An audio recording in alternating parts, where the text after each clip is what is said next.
जय जय श्री राधे। आपको कार्तिक मास की बहुत बहुत बधाई।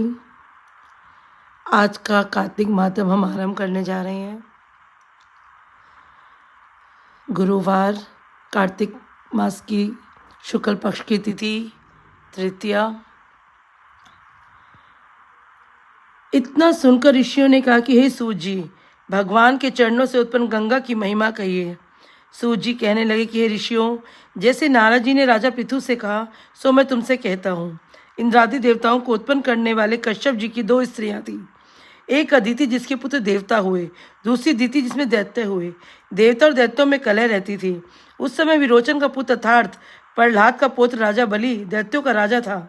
उसने विशाल सेना, हाथी, रथ, घोड़े और पैदल को लेकर सारी पृथ्वी को जीतकर स्वर्ग को जीतने की इच्छा से देवताओं पर चढ़ाई कर दी।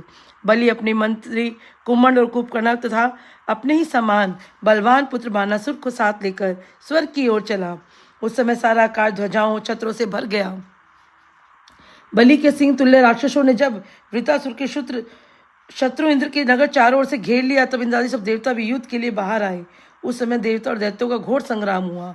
वे एक दूसरे पर बाण, तोर, परिघ आदि अनेक शस्त्रों का प्रहार करने लगे। हाथी से हाथी, रथ से रथ, घोड़े से घोड़े, पैदल से पैदल भिड़ गए। इस प्रकार हजारों वर्ष तक बड़ा भारी युद्ध हुआ। इसके पश्चात राक्षसों का बल बढ़ने पर देवता युद्ध छोड़कर भाग गए और पृथ्वी पर गुप्त रूप से फिरने लगे। दैत्यों ने स्वर्ग का सब अधिकार छीन लिया। बलि इंद्रासन पर आ बैठने लगे। तब दिक्पालों का कार्य अपने अधीन राक्षसों पर छोड़ दिया। यज्ञ की बलि भी आप ही लेने लगे। अदिति अपने पुत्रों को शुभित देखकर अत्यंत दुखी हुई और अपना स्थान छोड़कर देवताओं की जय और दैत्यों की पराजय के निमित्त भगवान की तपस्या करने के लिए हिमवान पर्वत पर चली गई। कुछ काल फलाहार, कुछ काल सूखे पत्ते, कुछ काल पवन आहार किया, कुछ काल पांव के अग्रभाग में खड़ी रहकर परमात्मा को ध्यान करती रही। देवताओं के निमित्त 7 वर्ष तक उससे दुष्कर का तप किया। मायावी राक्षस ऐसा सुनकर देवताओं का रूप रख अतिथि के पास आए और कहने लगी कि माता, ऐसा क्यों दुष्कर तप करके दुख उठाती हो? आत्मघात करना सब शास्त्रों ने पाप बतलाया है। हम तुम्हारा दुख सहन नहीं कर सकते। माता के बिना पशु, सर्प आदि कोई भी सुख नहीं प्राप्त कर सकता। दरिद्री, रोगी, परदेशी सभी माता के दर्शन माँ से सुख को प्राप्त होते हैं।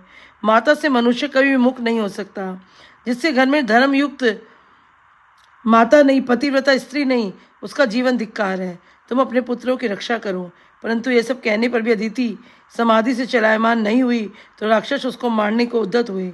तब दैत्यों ने अदिति को जिंदा जला देने के लिए वन में अग्नि लगा दी और उस अग्नि से दैत्य लोग ही जल गए। अदिति को कुछ पता ही नहीं लगा। भगवान की तपस्या के बल से भगवान के सुदर्शन चक्र ने उनकी चारों तरफ से रक्षा की। जय जय श्री राधे। जय जय श्री राधे।